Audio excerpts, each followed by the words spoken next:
जय श्री राम दोस्तों। उम्मीद एजुकेशन में आप सभी का स्वागत है दोस्तों।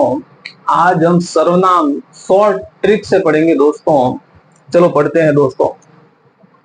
सर्वनाम सर्वनाम किसे कहते हैं? संज्ञा के स्थान पर प्रयुक्त होने वाले शब्द को सर्वनाम कहते हैं। जैसे राम घर जाता है, राम घर जाता है, तो मैंने राम की जगह वह शब्द लिख दिया, तो राम है वो संज्ञा है, संज्ञा के स्थान पर मैंने वह शब्द प्रयोग में लिया, तो वह घर जाता है, तो वह क्या है? सर्वनाम है। वह क्या है? सर्वनाम है। यानी परिभाषा से स्पष्ट है कि संज्ञा के स्थान पर प्रयुक्त होने वाले शब्द को क्या कहेंगे? सर्वनाम कहेंगे। सर्वनाम के भेद या प्रकार दोस्तों देखिए, रूप उत्पत्ति के आधार पर सर्वनाम के दो प्रकार है। रूप या उत्पत्ति के आधार पर सर्वनाम के दो प्रकार है। पहला है मौलिक सर्वनाम या फिर मूल सर्वनाम, जो संख्या में है वो 11 है। मौलिक सर्वनाम या मूल सर्वनाम कितने हैं हिंदी में? तो 11 है दोस्तों। परीक्षा में कभी प्रश्न बन सकता है। कौन कौन से हैं? 11 है। मैं, तू, आप, यह, वह, जो, सो, कोई, कुछ, कौन, क्या। ठीक है ना?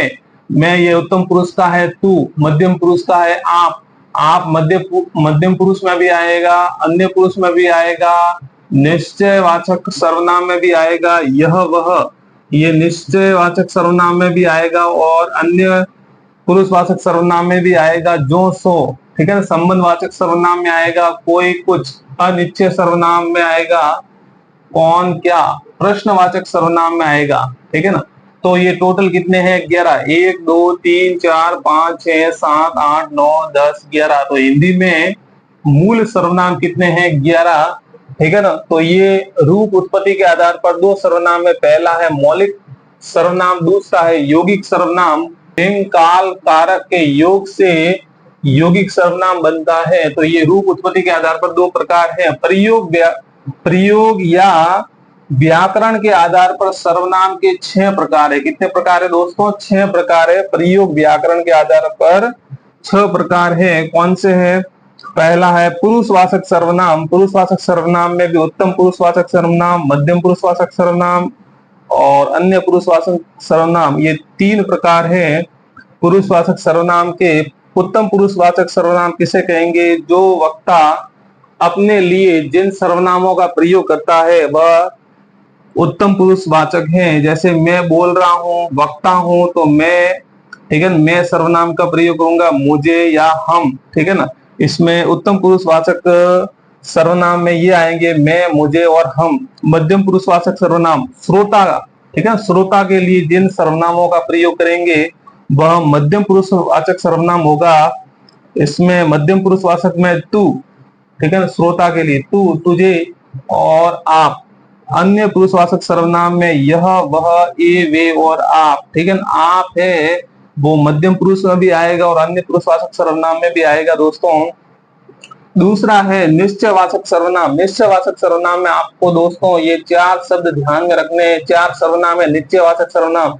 यह, वह, ए और वे। यह, वह, ए और वे। इसमें आप भी जोड़ सकते हो, इसमें आप भी आता है दोस्तों। ठीक है ना? आप, ठीक है ना? ये भी निश्चयवाचक सर्वनाम है। ये मैं बाद में समझाऊंगा, ठीक है ना, उदाहरण से स्पष्ट करूंगा इसको। ठीक है ना? तो निश्चयवाचक सर्वनाम यह, वह, ए, वे और आप। प्रश्नवाचक सर्वनाम, इन शब्दों को ध्यान में रखना है। जैसे यह मेरी पुस्तक है, ठीक है ना, यह मेरी पुस्तक है, निश्चय है, लेकिन यह मेरी पुस्तक है। वह लड़का जा रहा है, तो वह लड़का, कौन सा लड़का? वह लड़का जा रहा है। ठीक है ना? तो यह, वह, ये, वे, आप, ये निश्चयवाचक सर्वनाम है दोस्तों। इन शब्दों को पकड़ना है। वाक्य में ये शब्द आएंगे दोस्तों, इससे पता चल जाएगा कि कौन सा सर्वनाम है। प्रश्नवाचक सर्वनाम कौन, क्या, ठीक है ना, कौन का प्रयोग होता है सजीव के लिए, क्या का प्रयोग होता है निर्जीव के लिए। तुम क्या कल जयपुर जाओगे, तो ये प्रश्नवाचक सर्वनाम है दोस्तों। ठीक है ना? कौन और क्या, कौन और क्या प्रश्नवाचक सर्वनाम है। इनको ही ध्यान में रखना है, कौन और क्या। ठीक है? शब्दों को पकड़ना है, यही शब्द वाक्य में आएंगे। चौथा प्रकार है अनिश्चयवाचक सर्वनाम। इसमें कोई और कुछ, ठीक है ना। कोई आया है, कौन आया है पता नहीं, ठीक है ना। कुछ, वह लड़का कुछ लेके आया है, क्या लेके आया कोई पता नहीं, ठीक है ना। तो जिसमें निश्चय नहीं हो, संदेह की भावना हो, ठीक है ना, उसमें अनिश्चयवाचक सर्वनाम, अनिश्चयवाचक सर्वनाम कोई कुछ, ठीक है ना, कोई कुछ, दो शब्द याद रखने हैं। पांचवा प्रकार है निजवाचक सर्वनाम। निजवाचक सर्वनाम, निजवाचक सर्वनाम का प्रयोग व्यक्ति स्वयं के लिए करता है। जैसे इसमें शब्द आएंगे खुद, स्वयं, स्वतः, आप, अपने आप, ये शब्द आएंगे दोस्तों उदाहरण के अंदर। तो जिन वाक्यों के अंदर खुद, स्वयं, स्वतः, आप, अपने आप ये शब्द आ जाए तो उस उदाहरण में निजवाचक सर्वनाम होगा। दोस्तों इन शब्दों को पकड़ना, इन शब्दों को ध्यान में रखना है।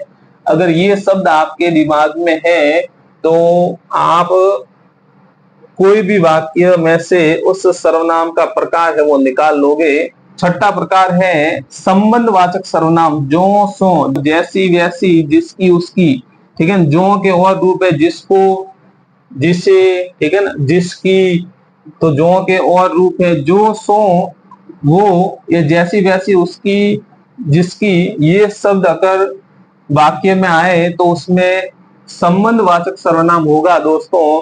तो ये 6 सर्वनाम है दोस्तों। इन शब्दों को पकड़ना है। अगर इन शब्दों को ध्यान में आपने रख लिया तो लगभग आपके सर्वनाम है वो कंप्लीट है। यही परीक्षा में प्रश्न बार बार इससे संबंधित पूछे जाते हैं। तो दोस्तों मिलते हैं अगली क्लास में, तब तक के लिए धन्यवाद।